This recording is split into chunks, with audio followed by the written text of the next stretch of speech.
Bonjour, bienvenue à toutes et à tous sur Cocotte TV. Aujourd'hui, une nouvelle vidéo de présentation et on vous parle d'un boîtier dont on est déjà extrêmement amoureux depuis des lustres, depuis qu'on l'a vu au Computex, à savoir le Inwin Jubilee.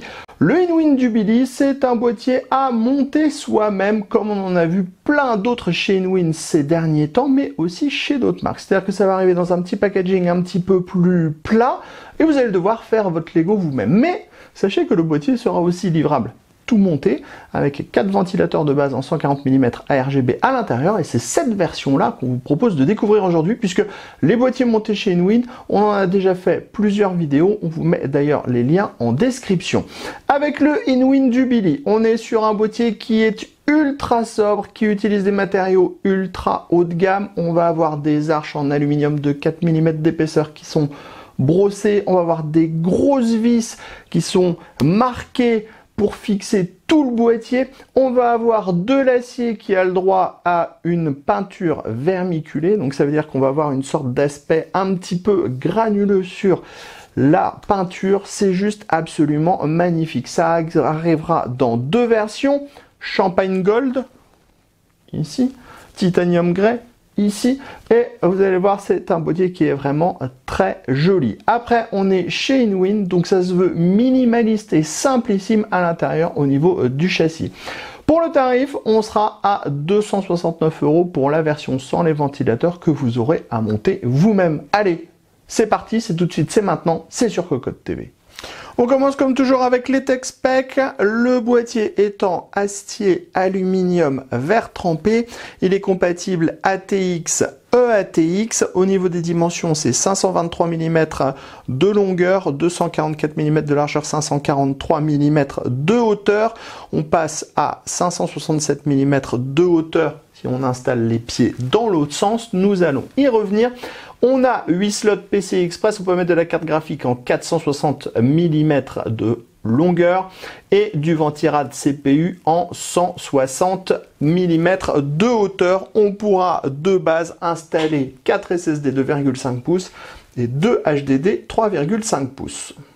Les amis, avant de découvrir le reste de notre vidéo, on vous propose un petit peu de réclame pour GVG Mall, notre partenaire pour les clés Windows, un partenaire qui nous soutient depuis plus de 2 ans et on utilise très régulièrement les clés Windows pour nos machines, on utilise aussi les clés Office. Alors, comment ça fonctionne? On vous montre rapidement, vous allez sur le site GVG Mall, ici vous tapez Windows 10, on prend l'exemple de Windows 10, ensuite hop, petite vidéo ici qui va vous expliquer comment ça fonctionne. Vous allez faire acheter maintenant sur cette fenêtre où vous allez avoir la licence Windows 10. Vous n'oubliez pas de mettre le code promo CVIP qui vous permet d'avoir la ristourne de Cocotland sur votre clé Windows. Ensuite, vous allez soumettre la commande. Vous allez arriver sur la page de paiement. Sur la page de paiement, vous pouvez le voir, vous avez tous les moyens de paiement qui sont disponibles, que ce soit par de la carte bleue, par PayPal, par tout ce que vous voulez. Vous allez faire payer maintenant. Ensuite, une fois que vous aurez payé votre licence, vous allez avoir à l'intérieur de votre panier votre clé Windows qui va apparaître. Et là, il suffit juste de copier votre clé Windows et de la mettre sur votre produit Windows 10 pour pouvoir tout simplement activer votre Windows et utiliser pleinement votre licence Windows 10. Donc, vous avez vu, 40 secondes à peu près et le tour est joué pour avoir une licence officielle pour votre PC. Comme on a vraiment, mais réellement beaucoup de chance avec Inwin, Inwin nous a envoyé les deux versions du boîtier, donc on vous a fait les deux montages. La version avec les arches en aluminium vers le haut pour avoir des poignées de transport. On a des petits pieds après à adapter dans la partie basse. Et la version classique. Mais sachez que la version classique vient aussi avec des pieds qui sont blancs, qui répliquent le blanc qu'on retrouve au niveau du plateau de la carte mère. On va donc commencer à parler de nos deux boîtiers. Deux boîtiers qui sont orientés Airflow avec une face avant très respirante et une partie supérieure également respirante. On va retrouver derrière la face avant en acier logoté Inwin et qui est maintenu avec 4 grosses vis à laine. On va retrouver un filtre en mèche plastique avec des trous relativement larges, et derrière on va retrouver 3 ventilateurs de 140 mm qui sont montés sur une grille qui est totalement extrudée, et on pourra aussi installer 3 ventilateurs de 120 mm. Sur le côté gauche, que ce soit sur les deux boîtiers, on va retrouver de l'acier, les systèmes avec les grosses vis, les vis elles sont ultra travaillées, vous l'avez vu dans l'intro, il y a marqué un petit build à l'intérieur, c'est très bien fait. Et ensuite on va avoir une partie en verre trempé au centre, avec un Dubili qui est en beige sur la version Gold Champagne, et un Dubili qui est en orange sur la version Titanium Grey. On continue sur le côté droit, on va retrouver un panneau en acier qui est maintenu toujours avec le système de vis à main absolument énorme et ultra classique, et on va avoir sur chacun des modèles, sur la partie droite tout au bout du panneau, un petit Dubili qui est de nouveau inscrit. On enchaîne sur la partie supérieure. Vous voyez, avec les arches en aluminium qui passent sur le dessus, ça change vraiment le style du boîtier. Alors nous, on aime autant les deux versions. Ce qu'on aime un peu moins, en fait, c'est d'avoir les pieds blancs sur la version grise. On aurait préféré avoir des pieds orange ou alors des pieds noirs. Bon, en même temps, avec un petit goût de bombe de peinture, ça sera très facile à faire. Ensuite, comme on a l'arche, on voit pas très bien de ce côté-là, donc on profite de ce côté-là pour vous dire qu'au niveau du panneau de contrôle, on va retrouver un power on, 2 USB 3.0, une entrée-sortie audio et un USB type C. Ensuite, on va avoir sur le dessus un mèche plastique aimanté. Bien sûr, on aura le même de l'autre côté. Le mèche plastique aimanté protège une grille qui est plutôt bien aérée, qui va être compatible 3 x 120 mm ou 2 x 140 mm. On enchaîne à l'arrière. Sachez que la version Gold Champagne propose une finition black à l'intérieur, alors que la version Titanium Grey sera sur du blanc. On va retrouver dans la partie haute une grille d'aération, ce qui permettra de mettre du bon gros radiateur de water cooling dans la partie haute. Pour le water cooling dans la partie haute, 280-360 mm maximum. Ensuite, on retrouve un ventilateur de 140 mm qui est installé sur une grille qui est également compatible 120 mm. On pourra régler la hauteur sur 1 cm de hauteur, ce qui veut dire que dans le boîtier on retrouve 4 ventilateurs de 140 mm de base. Ensuite on va avoir 8 slots d'extension ajourés non soudés, montage par vis avec un système de sécurisation externe. Enfin, dans la partie basse des deux côtés, on va retrouver l'emplacement à destination de l'alimentation avec une grosse bande en mousse pour limiter au maximum les vibrations de cette dernière. On termine sous nos deux boîtiers. Ici, on retrouve les pieds en plastique qui reprennent la même couleur en fait que les mèches et que le bouton Power. On a des gros patins en caoutchouc comme sur les arches en aluminium. Ensuite, on a ici un filtre qui est amovible et aimanté, qui protège une grille qui va avoir l'alimentation dans la partie haute. Ensuite, on pourra installer un ou deux ventilateurs de 120 mm ou un ventilateur de 140 mm additionnel. On vous montre rapidement comment ça se passe pour l'ouverture du boîtier. Vous avez une petite clé Allen qui est livrée avec le boîtier. On vient tout simplement défaire les vis. Donc ça se défait très facilement. Hop, excusez-moi, je vous passe devant.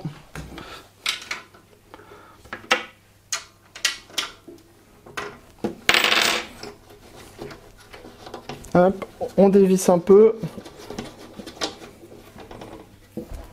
Donc on a le même système d'ouverture à l'avant et à l'arrière du boîtier.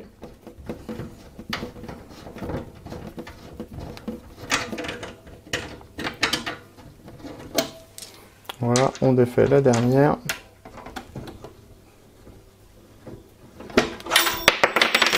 Voilà, oh, j'ai presque tout fait tomber. Et on retire la vis. Bon, le mieux étant probablement de retirer d'abord celle du haut et ensuite celle du bas. Maintenant que vous avez fondu pour l'extérieur du Dubili, on passe à l'intérieur du Dubili. Alors, au niveau de la compatibilité, on l'a déjà dit, on sera sur du ATX, EATX full size, aucun problème à ce niveau-là. Dans la partie haute, on va retrouver un premier passage avec un grand cache en caoutchouc. On aura un deuxième passage pour les câbles à destination, par exemple, des ventilateurs pour le water cooling, ce qui vous permettra d'organiser le tout très facilement. Ensuite, on va avoir deux rangées de passages en ATX et en EATX avec des dispositifs pour cacher les câbles avec des caches en caoutchouc. Et enfin, dans la partie basse, on va avoir un passage pour les câbles de l'alimentation, puisqu'on n'a pas, vous le voyez ici, on n'a pas de cache alimentation. On va avoir des petits passages à l'arrière et dans la partie basse, on va avoir le support pour l'alimentation avec un patin en mousse et juste devant, on va retrouver une grille qui sera compatible 2 fois 120 mm ou 1 fois 140 mm. On note aussi la présence ici d'un card holder qui permettra de maintenir la carte graphique. On a différents points de réglage pour le card holder, ça c'est plutôt une très bonne chose. Si on passe à l'avant maintenant, on va retrouver 3 ventilateurs Jupiter 140 mm ARGB qui sont montés sur une grille qui est totalement extrudée, qui est filtrée avec un mesh plastique qui présente des trous relativement larges. Donc c'est plutôt pas mal. C'est également compatible 120 mm pour le water cooling, 360, 420 mm. On a forcément de la place à l'avant puisqu'on n'a pas de cache alimentation. Dans la partie basse, on vous en a déjà parlé, donc on tourne un petit peu le boîtier pour parler de la partie arrière. On va retrouver un ventilateur de 140 mm Jupiter en ARGB. Ensuite, on va avoir 1, 2, 3, 4, 5, 6, 7, 8 slots d'extension avec des caches ajourées non soudées. Le tout sur un cadre frameless, donc on pourra adapter un système pour passer la carte graphique à 90 degrés. Dans la partie basse, on a l'emplacement de l'alimentation. On vous parle, avant de passer à l'arrière, et dans la partie haute, on vous parle des petits dispositifs qui sont livrés en bundle.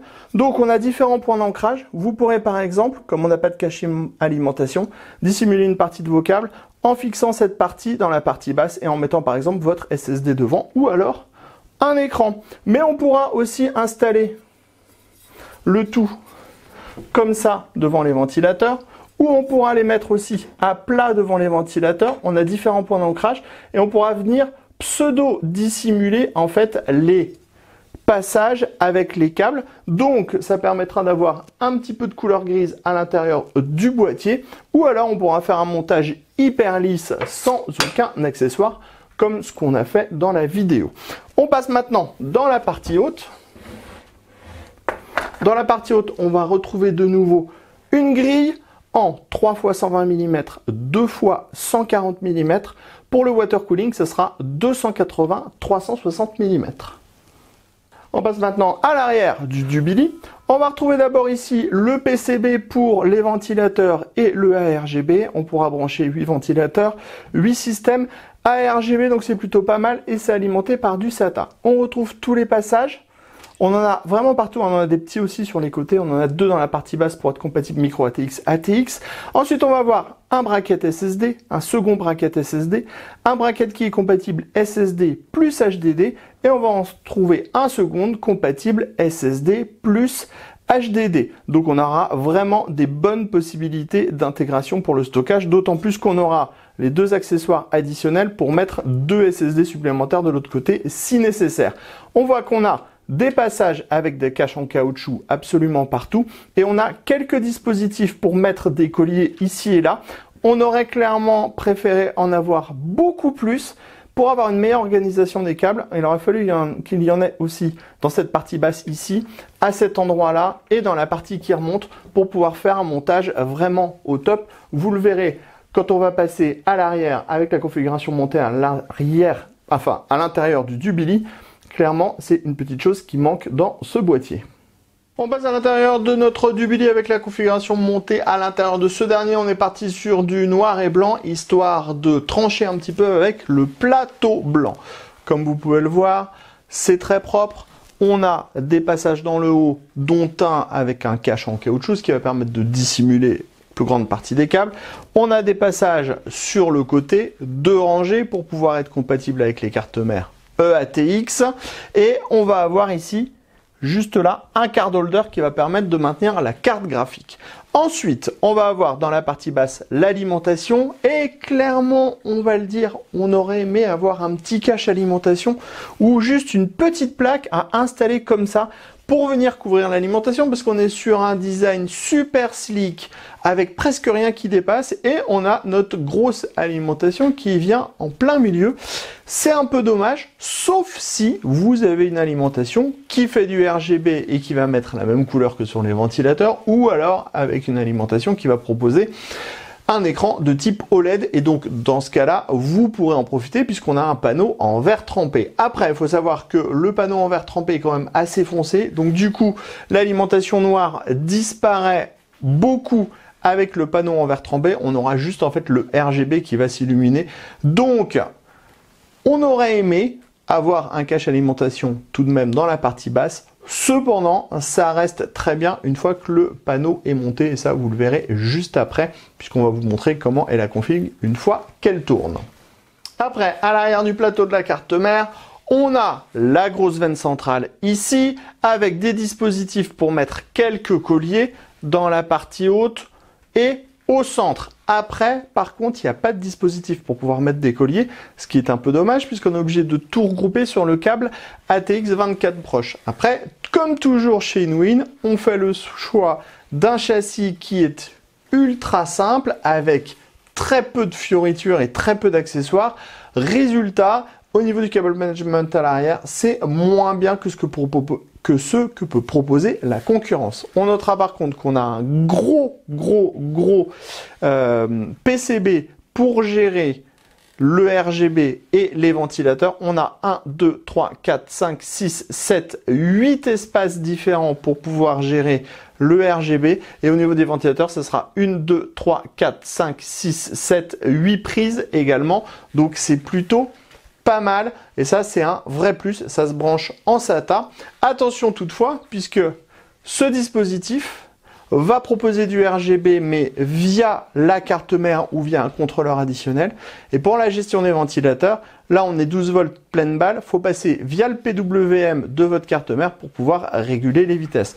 Par contre, vous le voyez, au niveau du stockage, on est plutôt pas mal puisqu'on a les deux emplacements ici avec deux SSD. On pourra mettre deux disques durs dans la partie basse et on aura bien sûr les deux supports additionnels qu'on pourra mettre de l'autre côté du boîtier qui permettront de mettre deux SSD additionnels. On termine sur notre Inwin Jubilee allumé. Alors bien sûr, on a des ventilateurs qui sont RGB, mais la gestion du RGB se fera via la carte mère ou via un contrôleur additionnel. Donc vous ne pourrez pas changer la couleur des ventilateurs avec un petit bouton. Nous, on a mis du blanc histoire de donner dans l'ultra sobriété puisque ce boîtier est juste absolument magnifique avec son style industriel, son style un peu à la Max, son côté aluminium acier. Bref, c'est très joli. Par contre, sachez-le, les 4 ventilateurs de 140 mm sont des grosses turbines en 12 volts, donc ça va grave ventiler. En même temps, on est plutôt sur du boîtier typé Airflow, mais en 5 volts, heureusement pour nous, nos oreilles, ça sera beaucoup mieux. Enfin, en tout cas, juste un dernier mot, ce boîtier est vraiment juste magnifique, superbe. La version Gold Champagne que vous avez vu en début de vidéo, puisqu'on a fait la présentation avec les deux boîtiers, est aussi absolument magnifique. On adore les produits Inwin, vous le savez. Et sur ce, on vous dit à très bientôt pour toutes nos prochaines vidéos sur Cocotte TV et pour tous nos articles et toutes nos news sur cocotland.com. À très bientôt.